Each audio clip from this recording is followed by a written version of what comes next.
हाय दोस्तों, देखो इस एक्सपेरिमेंट का मैंने एम लिख दिया है।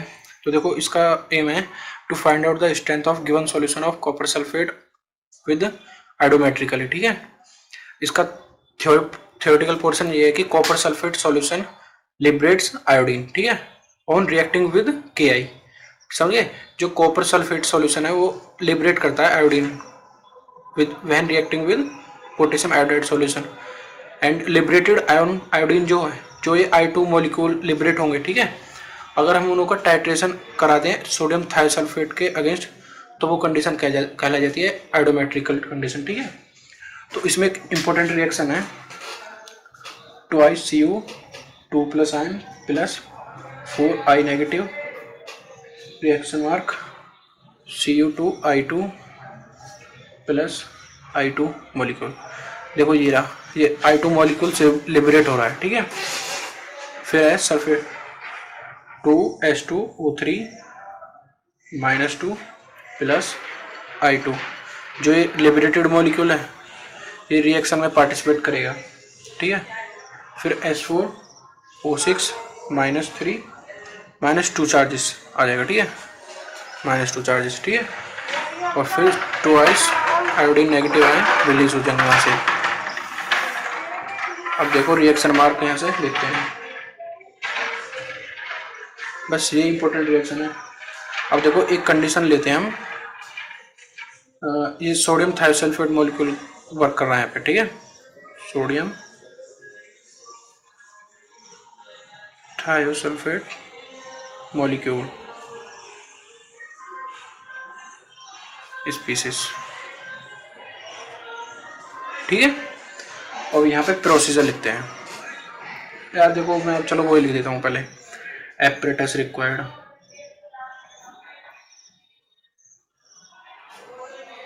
ऐसे फिर शॉर्ट में छोड़ना अच्छा नहीं लगता। एपरेटस रिक्वायर्ड, देखो ब्यूरेट, बीकर, कॉनिकल फ्लास्क।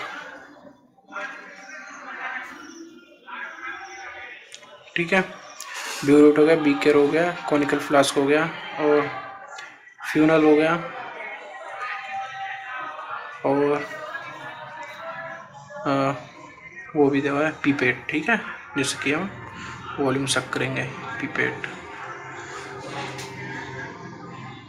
और अब देखो यहाँ पे बीकर, ब्यूरेट, कॉनिकल फ्लास्क। हाँ, अब आता है केमिकल्स रिक्वायर्ड।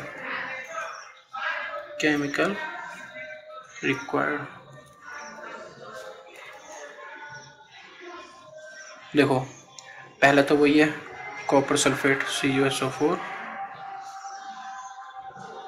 ठीक है, और अब यहाँ पे सोडियम थायोसल्फेट Na2H2O3,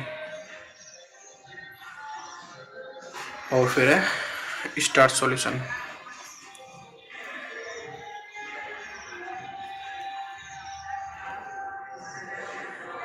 और देखो दोस्तों, बच्चे मोस्ट ऑफ द केस में इस गलती को कर देते हैं। इसको मत बोलना कि ये एक्वस फॉर्म में लिया जाता है, एक्वस फॉर्म में। ठीक है, 5H2O भी इसमें, इस चीज़ को मत भूलना प्लीज़। ठीक है, और सोडियम थायोसल्फेट हो गया, स्टार सॉल्यूशन हो गया, and potassium iodide solution, potassium iodide solution. ठीक है, केमिकल रिक्वायर्ड भी हो गए, और बस और तो कुछ नहीं है। And now procedure. देखो प्रोसीजर नहीं, पहले आपको बता देता हूँ मैं इसकी टेबल कैसे बनानी है हमको। देखो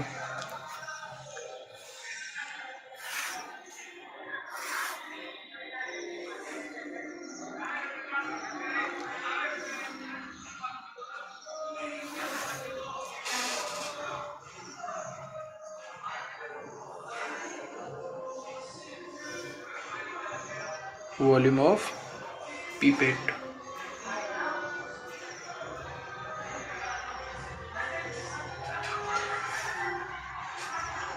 ठीक है, इन ml, और ब्यूरेट रीडिंग्स आएंगे इसमें, ब्यूरेट रीडिंग्स इनिशियल फाइनल।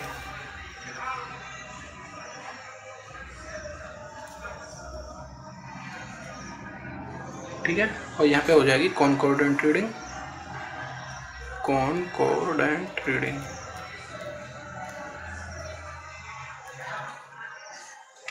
ठीक है, यहाँ पे इंडिकेटर यूज,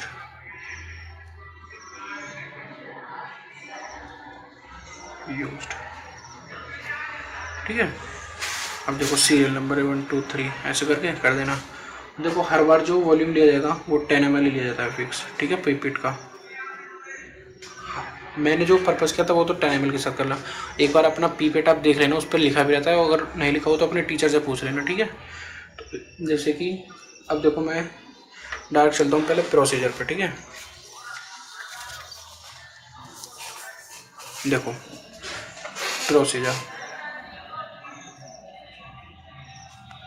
इसका है, फर्स्ट स्टेप में take 10 ml of copper sulphate solution,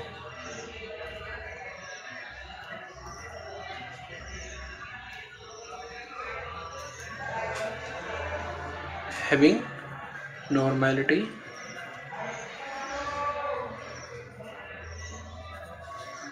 N/40, ठीक है। देखो पहला तो हमने 10 ml पीपेट के थ्रू सक कर लेंगे, और यहाँ पे एक कॉनिकल फ्लास्क जो होगा,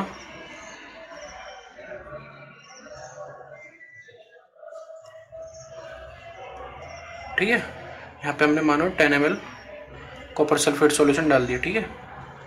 और उसके बाद में हाफ टेस्ट ट्यूब, जो दूसरा स्टेप आएगा, add half test tube of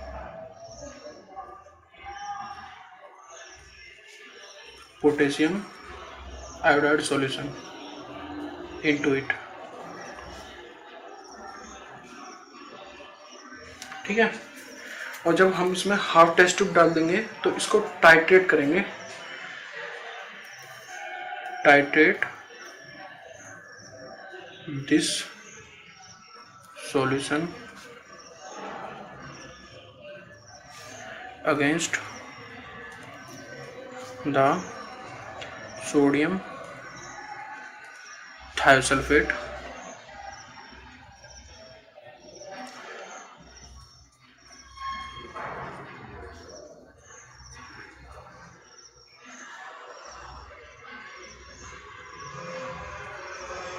thiosulphate solution, ठीक है। तो इसके बाद में देखो क्या होगा। अभी देखो मैं 3 स्टेप को दोबारा से बताता हूँ। पहले 10 ml कॉपर सल्फेट सॉल्यूशन इसमें डाल दिया जाएगा, ठीक है। फिर हाफ टेस्ट ट्यूब जो पोटेशियम आयोडाइड सॉल्यूशन है वो इसके अंदर फिल कर दिया जाएगा, है ना। और उसके बाद में जो ब्यूरेट होगा उसमें सोडियम थायोसल्फेट हम पहले से भर के रखेंगे, जिसकी, ठीक है, जो कि अब हमारा टाइट्रेशन में हेल्प करेगा। देखो अब हम यहाँ पे टाइट्रेशन स्टार्ट कर देंगे, मतलब ब्यूरेट से यहाँ पे ड्रॉप बाय ड्रॉप ऐसे डालते रहेंगे, ठीक है। तो अब हमको 4th स्टेप क्या करना है कि यहाँ पे हमें देखना है, देन ये pale yellow colour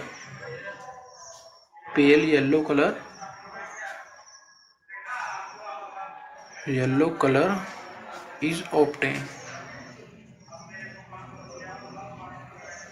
then we add 4 to 5 drops of starch solution,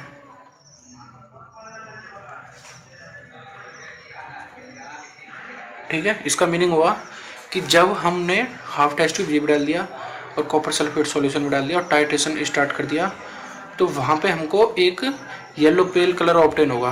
burette को वहीं पे बंद करेंगे और फिर 4 to 5 ड्रॉप डालने होंगे हमको कंटिन्यूस स्टार्च सॉल्यूशन की, ठीक है। स्टार्च सॉल्यूशन की 4 to 5 ड्रॉप डालनी है, ठीक है। देन उस कंडीशन में क्या होगा कि वो जो एक कॉम्प्लेक्स क्रिएट होगा वहाँ पे, ठीक है। 5th स्टेप को ध्यान से सुनना है कि वहाँ पे ब्लू कॉम्प्लेक्स कलर ऑब्टेन होगा। Then blue complex color is obtained,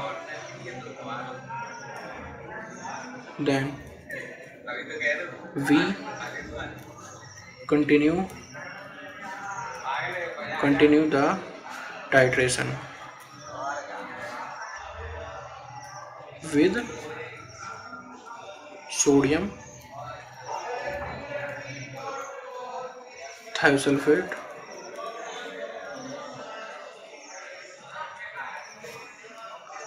solution। ठीक है, अब देखो यहाँ पे ध्यान से सुनना है कि येलो पेल कलर ऑब्टेन हुआ था, 4 to 5 ड्रॉप हमने स्टार्ट सॉल्यूशन की डाल दी। इसके बाद में हमें ब्लू कलर ऑब्टेन होगा तुरंत स्टार्ट सॉल्यूशन डालने के बाद, तो हम उसको अगेन टाइट्रेशन वहीं से स्टार्ट कर देंगे। ठीक है, तो अब जो है 6th स्टेप में, then blue complex colour is going to disappear, is going to disappear. इसका मीनिंग ये हुआ कि जब हम उसमें सॉल्यूशन को डालेंगे तो जो ब्लू कलर होगा वो डिसअपियर हो जाएगा, एक ऐसा भी पॉइंट आएगा, और उसी रीडिंग को हम वहाँ पे काउंट कर लेंगे ब्यूरेट के अंदर। और वही चीज़ जो होगी, जैसे कि हम 0 से स्टार्ट करेंगे, तो जब मैंने दोस्तों वो एक्सपेरिमेंट पर्पस किया था तो करके देखा था, तो मतलब मेरी रीडिंग आई थी 10.0 ml पे। ठीक है, तो अब यहाँ पे ऐसे ही फिर मैंने जो दूसरी रीडिंग ऐसी वेसल को क्लीन करके दूसरी रीडिंग ली थी, तो मेरी आई थी 10.0 से लेके 19.0 पे। ठीक है, तो 19.0 से लेके फिर आई थी मेरी 28 पर। ठीक है, तो अब इसमें कॉन्कॉर्डेंट रीडिंग आ गई 9 ml। ठीक है, 9 ml 9। ठीक है, और इंडिकेटर क्या यूज किया था मैंने, स्टार्ट सॉल्यूशन। ठीक है,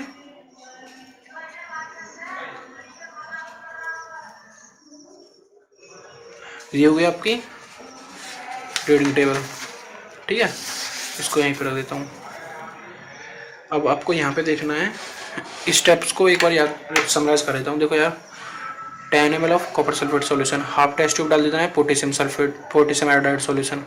और जब वहाँ पे आयोडीन की मॉलिक्यूल लिबरेट हो जाएंगे, मतलब जैसे कि दूध फट जाता है तो उसके नीचे कुछ कुछ कॉलोइडल सस्पेंस मतलब क्रिएट होना स्टार्ट हो जाता है, तो ऐसे ही वाइट कलर का वहाँ पे भी आयोडीन लिबरेट होगा। उसके बाद में हमको वहाँ पे, जैसे हम वहाँ पे स्टार्ट करेंगे टाइट्रेशन, तो हमको एक पेल येलो कलर ऑब्टेन होगा। ठीक है, पेल येलो कलर ऑब्टेन होने के बाद तुरंत वहाँ पे हम ब्यूरेट को रोकेंगे और 4 से लेकर 5 ड्रॉप हम डाल देंगे स्टार्ट सॉल्यूशन के उसके अंदर। ठीक है, उसके बाद हमको 5th स्टेप में क्या करना है कि ब्लू कॉम्प्लेक्स कलर हो जाएगा, इसको 5 ड्रॉप डालने के तुरंत बाद, और उसको फिर हम अगेन टाइट्रेशन स्टार्ट करेंगे, तो वो ब्लू कलर भी डिसअपियर हो जाएगा, और जिस पॉइंट पर वो डिसअपियर होगा उसी पॉइंट को कहा जाएगा एंड पॉइंट। ठीक है, मतलब कॉन्कॉर्डेंट रीडिंग। और ऐसे ही 3-4 बार रिपीट करके हो गया बस कॉन्कॉर्ड। मतलब 6th-7th स्टेप ये है कि take at least 3 to 4 concordant readings. ठीक है, और अब इसकी कैलकुलेशन करके दिखा देता हूँ यार मैं। कैलकुलेशंस,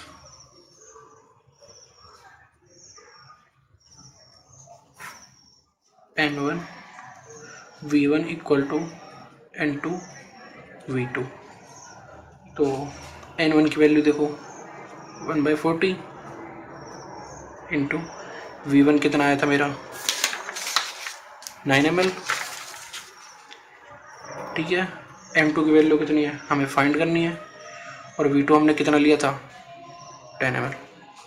ठीक है, N2 की वैल्यू हम यहाँ से फाइंड कर लेंगे 0.0225।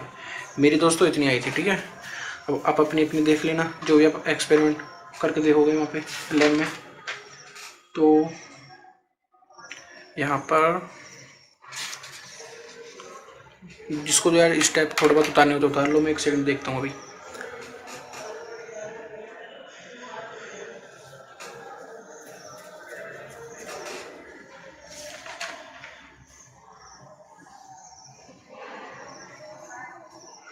हाँ देखो, जैसे अब हमने ये नॉन सॉल्यूशन के साथ निकाला था, ठीक है। नॉन कितना था, n/40 का। अब हमको निकालना है अननोन सॉल्यूशन के साथ, है ना। तो ऐसे ही इस बार तो हमको यार ये पता था n/40, ठीक है। फिर हमको दूसरा सॉल्यूशन निकालना है जिसकी अननोन मोलरिटी है, ठीक है। तो उसमें हेल्प कौन करेगा हमें, ये नॉन सॉल्यूशन की मोलरिटी, ठीक है। तो देखो अब आएगा दूसरा स्टेप, और उसके साथ भी देखो अननोन सॉल्यूशन के साथ भी यही करना है कि ब्यूरेट को अननोन सॉल्यूशन के साथ भर देना है, फिर पोटेशियम आयोडाइड डालना है उसके अंदर 10 ml निकालने के बाद, है ना। और उसके बाद में वही स्टेप है कि पोटेशियम आयोडाइड डाल के आयोडीन लिबरेट होगा, पेल येलो कलर ऑब्टेन होगा, स्टार्च सॉल्यूशन डालना है, फिर वो ब्लू कलर डिसअपियर होगा। फिर तुरंत उसके बाद जो रीडिंग्स आएंगी, तो देखो मेरी दोस्तों उसकी कॉन्कॉर्डेंट रीडिंग बता देता हूँ मैं डायरेक्ट, उसमें ऐसा कोई वो नहीं है जो। तो N3 पहले मैं फॉर्मूला लिखता हूँ, N3V3 इक्वल टू N4V4। तो देखो N3 यहाँ पे N2 है, लेकिन ये अगले अननोन के लिए N3 का काम करेगा, ठीक है। इसमें कोई ऐसा घबराने की बात नहीं है। जो N3 है वो यहाँ पे वर्क करेगा N2, ठीक है। तो 0.0225 और इसका वॉल्यूम जो होगा, जितना भी कॉन्कॉर्डेंट रीडिंग आएगी उसकी, ठीक है, वही जैसे कि मेरी आई थी 20 ml, ठीक है दोस्तों। तो N4 की वैल्यू हमको फाइंड करनी है, और इसका वॉल्यूम भी कितना लिया जाएगा, 10 ml, ठीक है। तो N4 की वैल्यू जो भी होगी, देखो यहाँ से थोड़ा ध्यान से समझ लो, N2 तक तो समझ में आ गया, और अब ये फिर उसकी अननोन के लिए N3 का बन जाएगा, N3 का वर्क करेगा यहाँ पे। और N3 के साथ जो जितने भी हमको कॉन्कॉर्डेंट रीडिंग मिलेगी जितने भी वॉल्यूम पे, वही उसका वॉल्यूम कहला जाएगा अननोन का, ठीक है, अननोन का।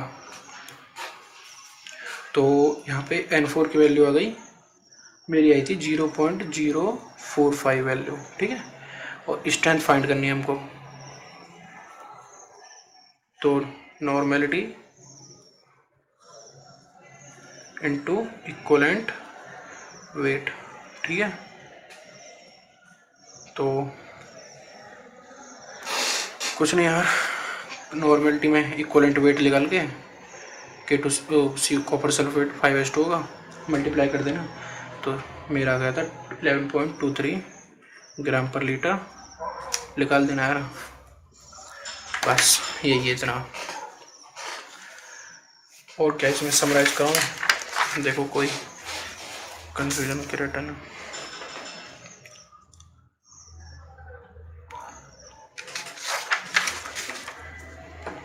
प्रोसीजर सेम है, बस अननोन के साथ ध्यान रखना, ये कंडीशन है याद करने की। अगर तुम यार ये समझ गए तो अच्छा होगा। चलो एक बार दोबारा समझाने की कोशिश करता हूँ। देखो N1 के लिए वैल्यू जो नॉन सॉल्यूशन था उसकी नॉर्मलिटी, ठीक है, और उसको हमको कितने वॉल्यूम पे कॉन्कॉर्डेंट रीडिंग मिली थी, ठीक है। और N2 हमने हाफ जो किसके अगेंस्ट टाइट्रेशन कर रहे हैं, ठीक है, 10 ml लिया था हमने, और हमें ऑप्टेन कितने पे हुआ था, ठीक है।